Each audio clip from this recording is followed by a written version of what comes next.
Assalamualaikum warahmatullahi wabarakatuh. Balik lagi sama gua Iza di episode 3 Vpod Movie Podcast. Kali ini gua nggak sendiri, gua ditemenin sama teman-teman gua. Ada Rizky sama Rafli. Boleh dikenalin dulu lah siapa dia masing-masing. Nama gua Rizky Avilio.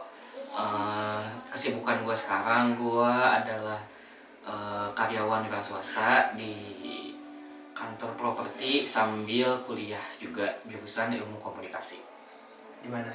di Universitas Terbuka.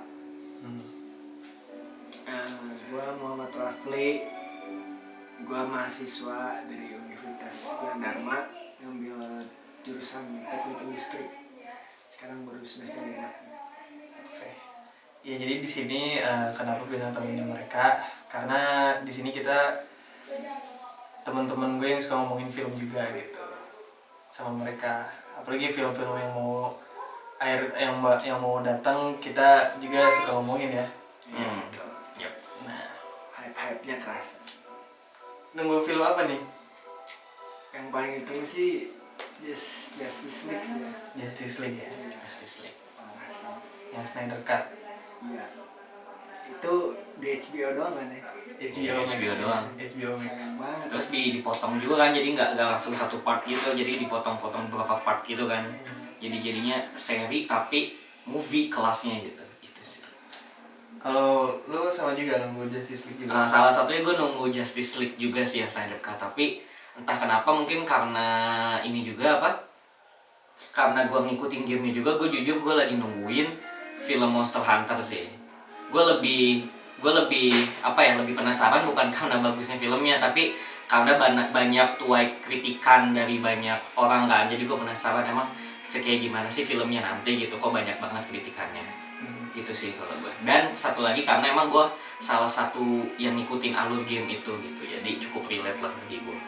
Ya biasanya kan kalau di filman itu suka ada kutukan gitu. Kalau Yeah. misalnya game atau kartun dijadiin live action biasanya Pasti suka gagal. agak gagal. Udah banyak banget kan korban-korbannya gitu, yang kayaknya tuh nggak berhasil gitu ya, kayak Assassin's Creed lah, Need for Speed lah, Need for Speed, dan bahkan dari kartun pun Avatar ya kan, banyak juga gitu. Kalau menurut gue sih, kalau misalnya satu-satu mungkin karena gue baru nonton itu aja sih ya, tapi menurut gue satu-satunya live action yang dari kartun atau game yang sekarang tuh bagus banget itu Rurouni Kenshin dari animasi Samurai X. Samurai X. Ya, itu menurut gue nggak gagal, itu benar-benar pecah banget gitu, secara alur cerita, secara pemilihan karakter yang relate dengan animasinya gitu. Jadi menurut gue wah, ini keren nih, beda dari yang lain, walaupun emang dia standarnya masih standar Asia gitu, maksudnya masih produksinya produksi Jepang, bukan produksi Hollywood atau negara barat gitu, tapi justru menurut gue dia yang paling berhasil. Ya, soalnya menurut gue so far ya, ya. So far sih menurut gue itu yang paling berhasil. Soalnya yang bentar lagi mau rilis juga itu film terakhir ya kan. Iya, The Final sama The Beginning. Iya, dua lagi tuh, can't wait juga sih. Kalau menurut kalian sendiri gimana nih? Maksudnya kan bakal akhir-akhir ini keluar kabar kalau ntar tuh tahun 2021 film bakal dirilisnya di streaming sama di teater secara bareng-bareng. Iya. Ada isu gitu ya. Menurut kalian itu gimana sih? Soalnya kan banyak di sutradara yang nggak suka gitu. Contohnya kayak Christopher Nolan, dia tuh kayak kecewa kenapa Warner Bros mengambil langkah tersebut. Tapi kalau menurut kalian sendiri gimana tentang? Kalau menurut gue sih ya, untuk streaming tuh agak mengecewakan juga sih. Karena untuk bioskop sendiri tuh ada hype sendiri yang kita rasakan dalam bioskop, itu beda sama streaming. Streaming ya bisa di mana saja, tapi feel-nya beda banget lah. Iya benar. Iya, maksudnya apa ya? Tapi menurut gua, walaupun nanti bakal dibagi ada streaming, ada bioskop, itu tuh menurut gua tetap gak apple to apple sih. Maksudnya benar kata Rafli gitu, experience yang kita rasakan saat nonton di bioskop sama streaming tuh pasti beda gitu. Mulai dari ambience-nya, mulai dari efek suaranya, mulai dari experience visual kita terhadap besarnya layar gitu. Tapi menurut gue sih, walaupun hal itu dijadikan kenyataan, tapi tetap belum akan mematikan bisnis bioskop sih. Karena pasti orang tuh beda-beda ya, maksudnya dia tetap nyari experience itu gitu. Lu nonton di laptop gitu atau di smartphone kayak kentang banget kan gitu pasti wah gitu dong, paling experience kali pakai headset doang gitu jidak. Tapi kalau kita eksperimen di bioskop kita nobar sama banyak orang walaupun kita gak kenal gitu tapi experience-nya tetap kerasa. Contohnya kayak film Avengers Endgame deh sama benar. Infinity War, hype-nya kayak gimana walaupun kita saling gak kenal di bioskop tapi saling sorak ramai bersama gitu. Jadi itu sih gak akan didapatkan di streaming. Momennya gak akan didapatkan di streaming. Kalau jujur sih, kalau gua sendiri gak masalah sih mau di streaming sama di teater, karena ya ketika lu pengen nonton di teater ya lu datang ke bioskop. Iya gitu, ada effort juga kan. Dan gitu. kalau misalnya yang pengen nontonnya di rumah ya nonton di streaming gitu. Iya. Nggak Justru gede-gede ada ya masalah. jadi ada bagian positifnya ya memberikan opsi ke orang juga kan gitu. Iya, Mungkin memberikan opsi. misalnya kayak orangnya mungkin sibuk banget nih, dia gak punya jadwal yang cukup leluasa buat nonton di spending time buat nonton di bioskop, ya dia bisa streaming di jalan. Pasti masing-masing punya plus minusnya sih ya. Ya kalau masih takut keluar kan masih bisa nonton di rumah aja Di gitu rumah jadinya. Ya Itu menurut gua jadi solusi juga untuk streaming, untuk mengurangi yang banyak film. Jadi nggak harus bayar mahal untuk bioskop tapi dapat streaming online Iya, tetap secara dapat. murah. Iya. Tapi nih ya menurut gua kalau di streaming tuh lebih rawan untuk dibajak gak sih? Maksudnya kayak gimana tuh rincinya? Ya, maksudnya kan kalau di streaming kayak orang-orang oknum-oknum yang suka membaca kan bisa aja gitu kayak pakai screen record atau di download langsung gitu dari situs streamingnya gitu. Maksud gue tuh gitu. Kalau di streaming tuh lebih rawan gitu sih. Ya sih sebenarnya tergantung ya penontonnya juga sih, antara dia pengen memilih bayar murah tapi original atau tidak tetap naik, tergantung Beda-beda sih. Iya sih, maksudnya bisa kita lihat juga gitu dari musuh terbesar para penggelut di dunia film itu kan rata-rata ya pembajakan gitu kan musuhnya dari dulu gitu ya. Kita sering lihat campaign mereka di sosial media, di iklan-iklan mereka stop pembajakan, stop menonton secara ilegal gitu. Maksud gue itu fair aja sih, karena kan ya mereka membuat film nggak pasti dengan dana, dengan cost gitu, pasti mereka juga mengharapkan adanya return of revenue gitu, balik modal lah kasarnya, balik modal dan keuntungan gitu kan. Jadi maksudnya ya harusnya ya wajar aja sih gitu. Tapi mungkin itu juga sih yang bikin kecewa ini juga kali ya, kalau kita mau relate, bikin kecewa filmmaker bahwa bakal ada opsi streaming dan opsi bioskop. Jadi mungkin memudahkan juga orang untuk membajak gitu. Mungkin banyak kesetujuannya di situ juga kali ya kalau kita mau relate gitu. Soalnya kayak yang kemarin tuh lagi marak-maraknya tuh kan kayak Angga Sasongko kan baru ngeluarin situs streaming baru itu bioskop online. Nah itu baru aja ngeluarin filmnya udah ada yang dibajak. Iya gitu. Sama kayak emang lagi ngerinya di situ sih. Ngerinya Kalau gitu. streaming tuh Iya. lebih gampang untuk banget dibajak gitu. Karena semua orang punya aksesnya kan jadinya kan. Akses, tinggal bisa di-download atau nggak di screen record. Screen record. Dan kualitasnya pun sama lagi daripada kita beli. Kualitasnya sama. Daripada lu bayar 10.000 untuk nonton, lu buka situs yang bajakan gratis gitu. Jahat juga ya, udah bayar murah 10.000. Jatuhnya itu ini nggak sih? Jatuhnya nggak sih kayak lu mencuri nggak sih kalau kayak gitu? Jatuhnya mencuri. Maksudnya 10.000 untuk film itu udah murah banget. Sangat worth it gitu. Menurut kita sih sangat worth it sih ya. Iya. Apalagi harganya jauh di bawah bioskop aslinya. Betul. Gitu. Tapi tetap aja gitu kan kadang orang tuh. Iya. Bioskop bisa sampai 30 sampai 40.000. Iya. 25 sampai 50 loh, kadang 60 kan. 10 paling penting di Bogor. Botas. Minggu. Tapi experience-nya oke lah. Iya sih. Studio 1. Studio 1. Iya. Terus ini film terakhir yang kalian tonton apa nih? Wah, Terakhir. Seri atau film terserah. Akhir-akhir ini mah jarang banget nonton film. Seringnya series sih. Oh, series. Apa tuh? Terakhir tuh Bad Boys. The Boys. The Boys. Iya. The Boys ya. Kalau gue kebetulan karena gue nih baru kembali nih hijrah. Awalnya gue seringnya nonton film luar negeri. Akhirnya sekarang gue kembali ke Indonesia nih, hijrah untuk nonton film-film Indo lagi. Apa tuh? Terakhir gue nonton Sebelum Iblis Menjemput ayat 2 gitu. Oh, Timo Cahyanto ya? Timo Cahyanto. Seru nggak sih? Seru sih, hype-nya kerasa banget gitu. Lo kayak ngelihat a whole new level dari perfilman Indonesia sih. Kalau nonton film itu, no spoiler sih ya, tapi ya menurut gua bagus sih. Emang Gue sampai saat ini belum berani nonton, takut semua. Iya, kebetulan karena gue pengen penasaran nih apa perkembangan film Indonesia sekarang sampai mana gitu. Karena kan emang jujur gue dari dulu emang sering nonton film luar, tapi jadinya kita jadi lupa nih bahwa film tanah air juga banyak yang bagus gitu. Makanya kan banyak kampanye juga, banyak campaign yang bilang bahwa ya siapa lagi yang bisa menaikkan film Indonesia kalau bukan rakyatnya sendiri gitu. Makanya itu, jadi pas gue nonton beberapa, wah keren-keren juga ya untuk zaman sekarang gitu. Maksudnya stigma film horor zaman dulu yang cuma mengandalkan badan wanita atau mengandalkan seksi itu gitu. Alhamdulillahnya mulai sekarang mulai tergeser sih. Kualitas standar film di Indonesia mulai meningkat lah pelan-pelan gitu.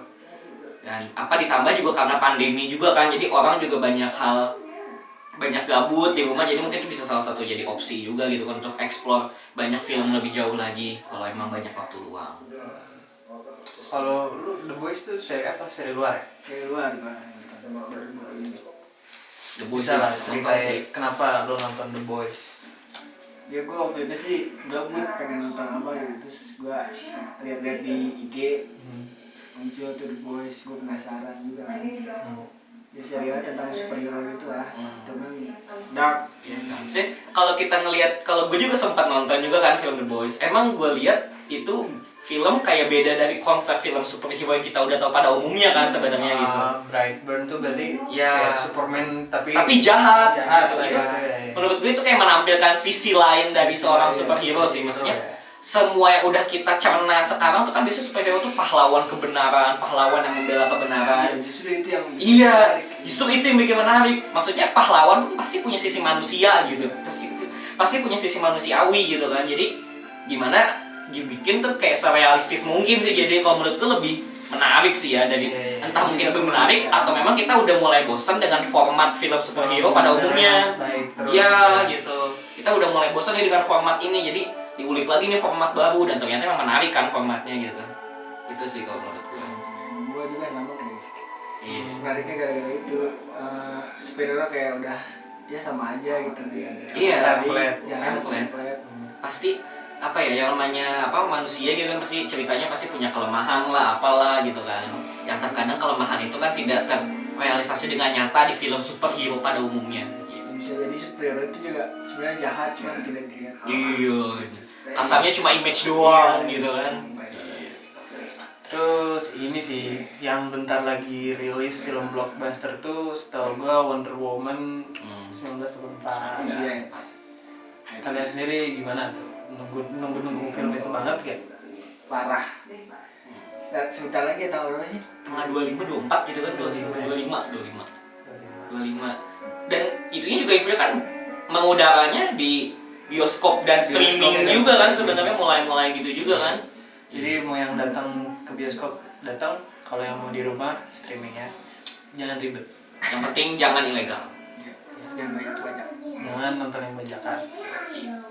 Tapi emang hype sih film Wonder Woman 1984. Maksudnya ya kelihatan lah buat nge-counter Marvel yang selama ini jadi mega blockbusternya kan, film superhero saat ini. Nah, kita coba nih ada satu film lagi dari yang lain DC gitu kan, kita coba Wonder Woman 1984 dan menurut gue pun konsep film Wonder Woman sendiri tuh keren sih. Maksudnya dia memberikan konsep bahwa perempuan bisa jadi pahlawan in her own way gitu gak sih?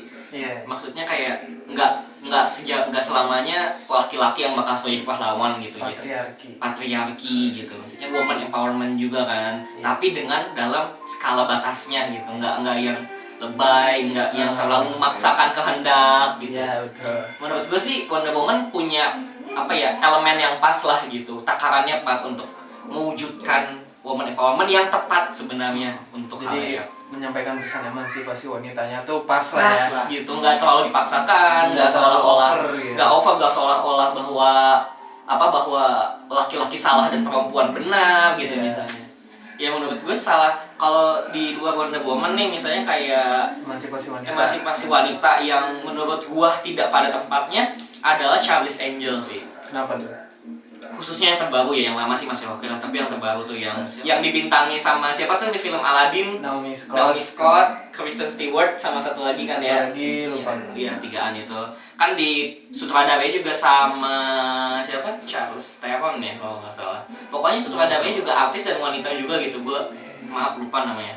Setelah gue nonton dan banyak review juga, ternyata reviewnya banyak yang negatif karena dia terlalu memaksakan kesetaraan wanita, woman empowerment di film itu gitu. Jadi kayak semata-mata bahwa semua laki-laki di film itu adalah jahat dan salah, sementara yang benar adalah cewek-ceweknya gitu. Dan menurut gue itu bukan penempatan kesetaraan gender yang tepat gitu maksudnya. Bukannya maksudnya gue rebel terhadap, gak suka terhadap konsep cowok jadi jahat gitu, tapi maksudnya adalah takarannya nggak pas gitu dengan antara gender dengan alur ceritanya gitu. Maksudnya jadi lu simply lu jahat karena lu laki-laki gitu. Kalau itu interpretasi yang gue dapat ya sebenarnya ya, cuma nggak tahu ya kalau banyak orang gitu. No offense juga untuk yang suka filmnya. Kalau lu film berarti terakhir yang lu tonton ini nggak inget nih terakhir film lu tonton? Udah lama parah kalau enggak. Sekarang baru nyoba-nyoba series lah. Kebanyakan. Terakhir The Boys. The Boys. Terus menurut kalian gimana nih Indonesia perkembangan filmnya akhir-akhir tahun ini? Banyak sih yang Banyak banget sih. akhir-akhir ini. Iya, maksudnya kalau kita mau nge-comparison dari yang zaman dulu ya, sebelum 2015-14 ke bawah, kayaknya film-film yang bener-bener berkelas menurut kita tuh kayak emang masih minim banget kan gitu. Tapi semenjak 2015 setelah film-film pionir seperti misalnya Anggi Umbaranya Komik Pengabdi Setannya Joko Anwar gitu, kayak akhirnya mulai nih diamond-diamondnya nih mulai muncul sih kalau menurut gua. Dan untungnya juga ada pergeseran taste juga kan buat rakyat Indonesianya gitu. Jadi pasarnya dapat, kualitasnya dapat gitu. Kalau menurut gue sekarang tuh kita lagi tinggi-tingginya sih. Gitu. Lagi enak-enaknya. Gitu. Berarti lagi bagus-bagusnya ya? Menurut gue sih lagi bagus-bagusnya sih. Ya semoga sih kita bertahan terus dan bahkan naik lagi gitu ya. Ya tidak ada kata terlambat kan. Nah, lebih bagus lagi kalau kalian nonton, jangan nonton yang bajakan ya, nonton tuh harus yang legal karena support juga filmmakers dan kru-kru yang ngebantu filmmakernya. Mungkin sekian aja untuk Vpod di episode kali ini. Jangan bosan-bosan dengerin Vpod. Terima kasih udah mau nonton. Sampai jumpa.